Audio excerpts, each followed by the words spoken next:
नमस्कार, मैं हूं तुषार और आप देख रहे हैं खबर 100। आइए रुख करते हैं आज की खबरों की ओर, पर उससे पहले एक नजर आज की हेडलाइंस पर।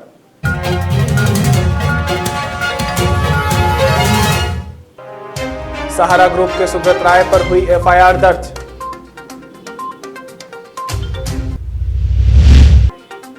अर्नब गोस्वामी के समर्थन में बोले मुख्यमंत्री शिवराज सिंह चौहान। मंदसौर पुलिस को अपनी कार्यवाही में मिली एक बड़ी सफलता।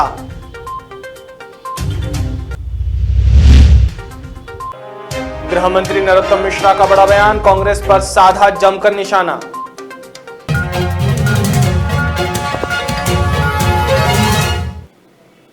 आईपीएल मैच पर सट्टा लगाने वाले सटोरियों की नाक में नकेल कसने में मंदसौर पुलिस ने एक और बड़ी कार्यवाही की है।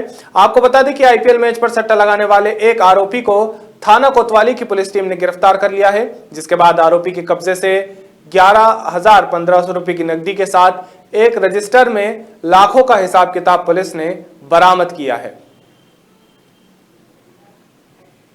बड़वानी थाना क्षेत्र से एक बड़ी खबर सामने आ रही है, जहां बड़वानी पुलिस ने सहारा इंडिया परिवार कंपनी के 10 लोगों पर धोखाधड़ी के खिलाफ एफआईआर दर्ज की है। आपको बता दें कि शिकायतकर्ता प्रवीण और अन्य लोगों ने सहारा इंडिया परिवार ग्रुप कंपनी पर जमाकर्ताओं के साथ धोखाधड़ी करने के संबंध में पुलिस अधीक्षक महोदय कार्यालय बड़वानी में शिकायत का आवेदन दिया था, जिसके बाद पुलिस ने 10 लोगों के खिलाफ मामला दर्ज किया है। आपको बता दें कि सहारा ग्रुप पर 4 करोड़ रुपए के फर्जीवाड़े का आरोप लगा हुआ है। ये परवीन खलाने पानसवल के निवासी है। इन्होंने एक शिकायत एसपी सर को दिया था कि सहारा ग्रुप में सहारा की जो स्कीम है, इन्वेस्टमेंट स्कीम, उसमें इन्होंने पैसा लगाया था और मैच्योरिटी के बाद इनका पैसा वापस नहीं दिया जा रहा है। एसपी श्री निवीश अग्रवाल सर ने इस मामले को काफ़ी गंभीरता से लिया था और अतिरिक्त पुलिस अधीक्षक श्री प्रजापति सर को इसके जांच के निर्देश दिए थे, जो उन्होंने इसमें जांच की थी। और जांच के बाद जो तथ्य आए थे उसमें पाया गया कि करीब जनता का 4 करोड़ रुपया इन्होंने मैच्योरिटी के बाद सहारा ग्रुप के द्वारा लौटाया नहीं जा रहा है।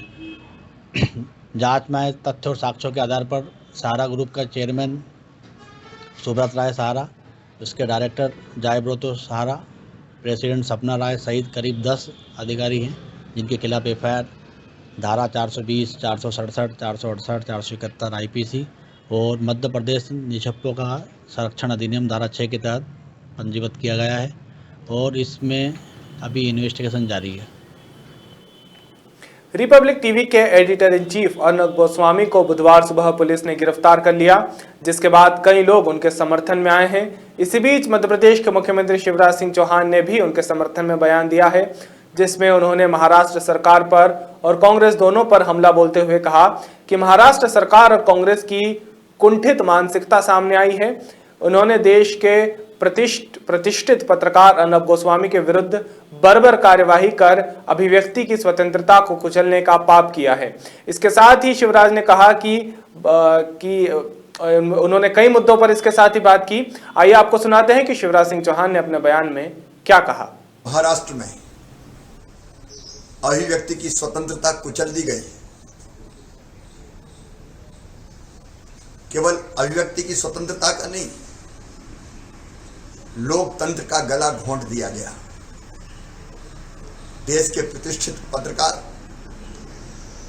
श्री अर्नब गोस्वामी जी के खिलाफ कांग्रेस के इशारे पर यह बर्बर कार्रवाई की गई। कांग्रेस की कुत्सित मानसिकता एक बार फिर सामने आई। ये वही कांग्रेस है जिसने इमरजेंसी में लोकतंत्र को कुचला था, अभिव्यक्ति की आजादी छीन ली थी, पत्रकारिता कुचल दी गई थी, लेकिन अंततः जनता ने कुचलने वाली मानसिकता को कुचल दिया। लोकतंत्र को कुचलने का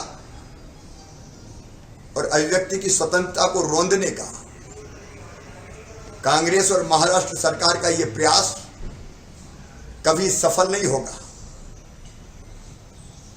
जब किसी ने लोकतंत्र को कुचलने की कोशिश की है तो अंततः उन्हीं को परिणाम भुगतने पड़े हैं। मैं इस लोकतंत्र विरोधी कदम की कड़ी निंदा करता हूं और जिनने ये कार्रवाई की उनको परिणाम भुगतना पड़ेगा।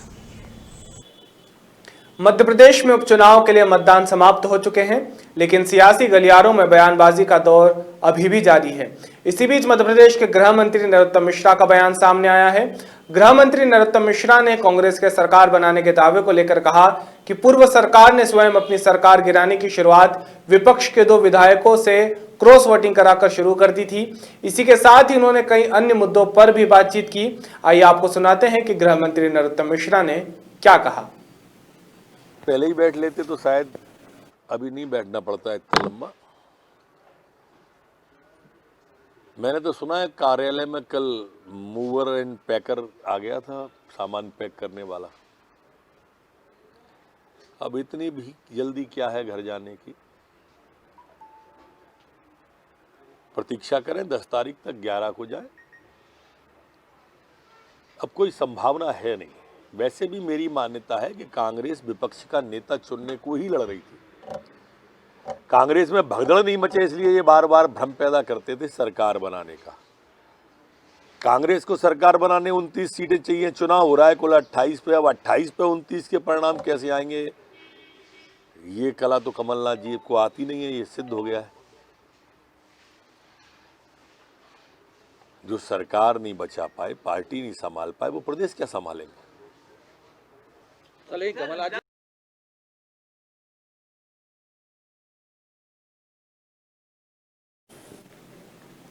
सांवेर विधानसभा उपचुनाव की सभी ईवीएम को कल रात लगभग 2 बजे नेहरू स्टेडियम में बने स्ट्रांग रूम में रखकर सील कर दिया गया है। अब नेहरू स्टेडियम में परिंदा भी पर नहीं मार सकेगा। जिला निर्वाचन अधिकारी कलेक्टर मनीष सिंह ने बताया कि स्ट्रांग रूम की सुरक्षा 3 लेयर्स में की जा रही है। स्ट्रांग रूम के मेन गेट को सीपीएफ की सुरक्षा में रखा गया है, जबकि इस पूरी बिल्डिंग की सुरक्षा स्टेट गवर्नमेंट के पुलिस फोर्स द्वारा की जा रही है। तीसरी लेयर के रूप में पूरे स्टेडियम को आर्म पुलिस फोर्स के हवाले किया गया है। कलेक्टर मनीष सिंह ने बताया कि उम्मीदवारों के अधिकृत प्रतिनिधि चाहें तो स्ट्रांग रूम के गेट तक जा सकते हैं। जो रहती है स्टेट गवर्नमेंट की वो मैन करती हैं, और जो कैंपस का बाहरी गेट है वहाँ पर district police force, armed district police force वहाँ पर मैन करेंगे। क्या कैंडिडेट्स को यहाँ के आने की अनुमति रहेगी?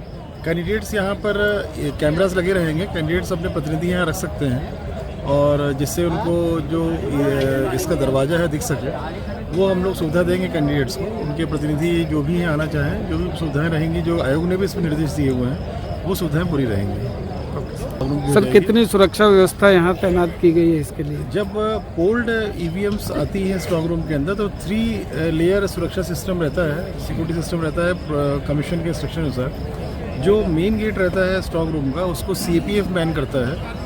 उसके बाहर जो इस बिल्डिंग का जो भवन रहेगा, उसके जो बाहर। अभी के लिए केवल इतना ही। बाकी ताज़ा खबरों के लिए जुड़े रहिए खबर 100 के साथ। जनता की बुलंद आवाज़।